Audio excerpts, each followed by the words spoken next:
Whoa, whoa, hello, hello. My mommy is a rainbow and my daddy is a hurricane. I remember when I was young, I was a fierce sailor, and they called me Brave Jack. I was a captain of a ship that everyone called Brave Jack's indestructible ship. You weren't the captain, Jack. You washed floors on the leaky fishing boat called the Old Whore. They called you the captain's girlfriend. Who called me that? Everyone.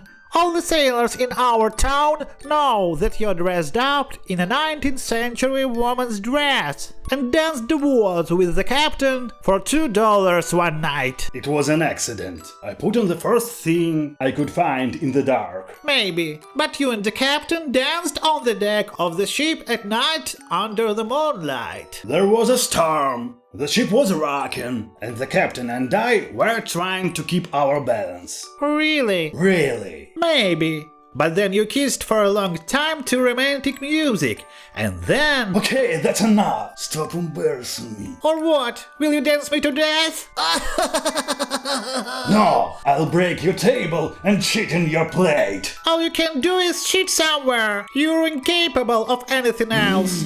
Okay, fine, I'll shut up. Ready for adventure. Great. Welcome to the perpendicular world. Once upon a time, there was a blacksmith who lived near a beautiful old castle. His name was Red-Haired Bob, because he had tousled red hair, and his name was Bob. He could forge any object from iron, and he always did it well. Once, the Cyclops lady attacked the kingdom. She was furious and wanted to kill everyone, because she had lost her favorite comb, and her wedding was scheduled on the next day. Red-Haired Bob did not lose his composure, and quickly forged a huge iron comb for her. The Cyclops lady liked combing her hair with this comb so much that she changed her mind about killing everyone and returned to her home in the forest. And once, the royal soccer team had an important match coming up, so the blacksmith forged iron boots and an iron ball for the players. The royal team won the match that day, because all the players on the opposing team broke their legs. It was quite a sight. And once, on one of the holidays, the blacksmith forged 2 iron trumpets and attached it to himself instead of legs.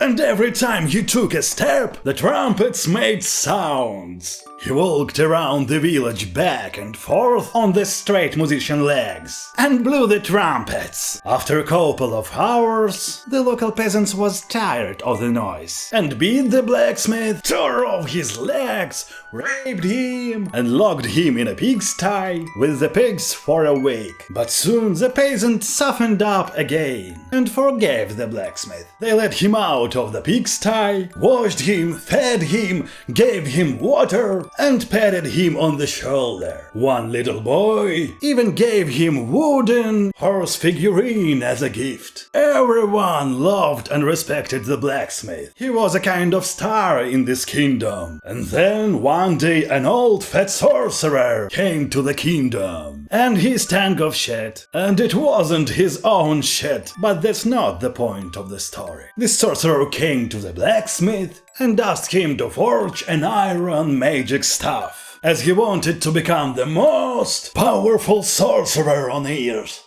The blacksmith could help him with this. Red-Haired Bob set to work. He heated a piece of iron and began to hammer it with a huge hammer. But something was preventing him. It was the stench coming from the sorcerer. The blacksmith asked the sorcerer to go outside while he worked, but the sorcerer was stubborn and refused. He wanted to stand right next to the blacksmith. The blacksmith couldn't take it anymore, kicked the sorcerer out onto the street and continued working on the stuff. But soon the sorcerer returned through the back door, stood next to the blacksmith and began to watch his work. The sorcerer was so delighted that he began to fart and smile broadly, so his mouth also began to stink. Then the blacksmith threw the old stinking sorcerer out into the street, raped him and shit on him. The sorcerer did not agree with this decision and put a special curse on the blacksmith,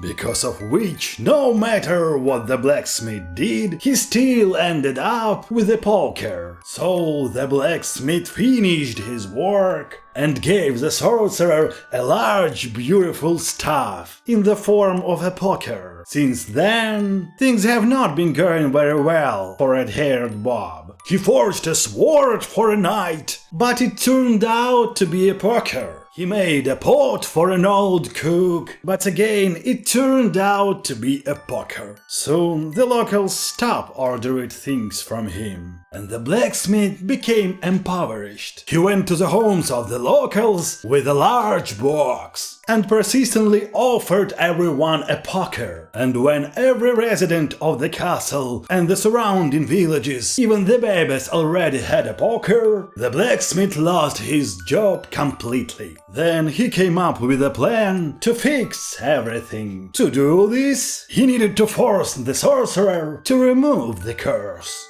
One night he went to the castle, sneaked into the sorcerer's bedroom while he was asleep, and hit the sorcerer on the back with all might with the poker. But as it turned out, the blacksmith had mixed up the doors and ended up in the bedroom of the chief of the royal guard. A huge man jumped out of bed, his right fist the size of a house, just like me when I was young.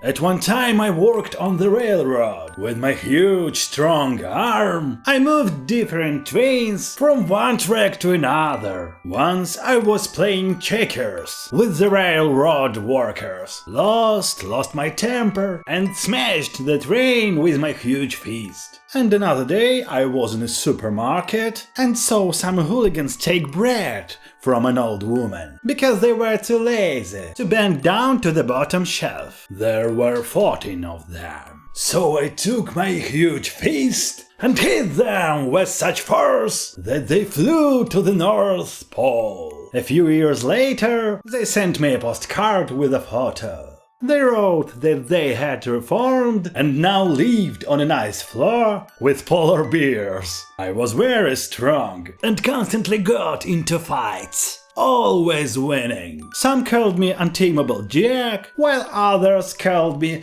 Jack, the Ocean of Pain. No one called you that. They always called you Regit Rag or Regit Rabbit. I'm Jack Ocean of Pain. Regit Rag. If you don't shut up right now, I'll shut in your neck! Okay, I'll shut up. What happened next in the castle? The blacksmith immediately began to apologize, but it was too late. The head of security beat the blacksmith, raped him, shat on him, and locked him in a pigsty. A week later he relented, released the blacksmith, and patted him on the shoulder. But first he raped him 3 times. Why does everyone in this kingdom constantly rape each other? How should I know? I didn't write this story. Then who did? No one wrote it. It's a true story from real life.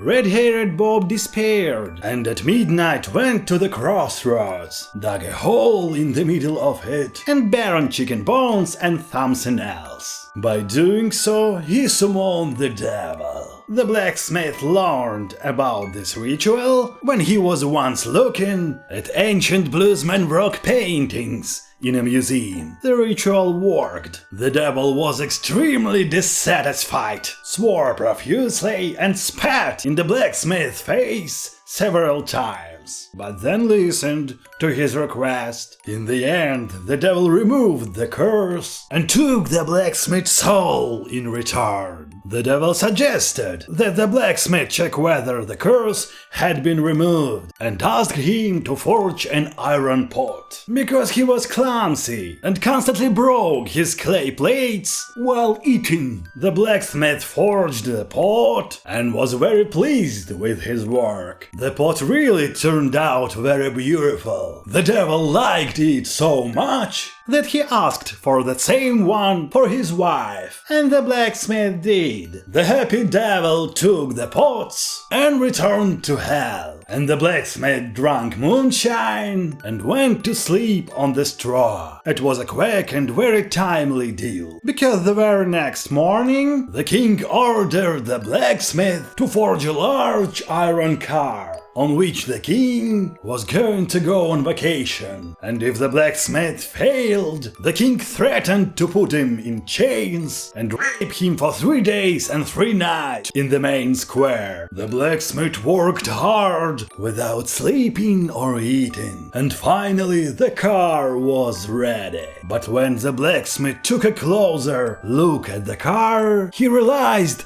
that it was a huge pot! Somewhere below, the devil laughed loudly. It was a good joke. What happened to the blacksmith? Don't ask stupid questions. Subscribe to the channel and you will soon learn everything about this kingdom. That was a good story. If you liked it too, you can like it, subscribe to the channel, or support me with a donation via the link in the description if you want. Thanks for watching. My name is Old Jack, and this is my assistant, the dumb homunculus Kafka. You guys aren't dumb. That's why I love you. Good night.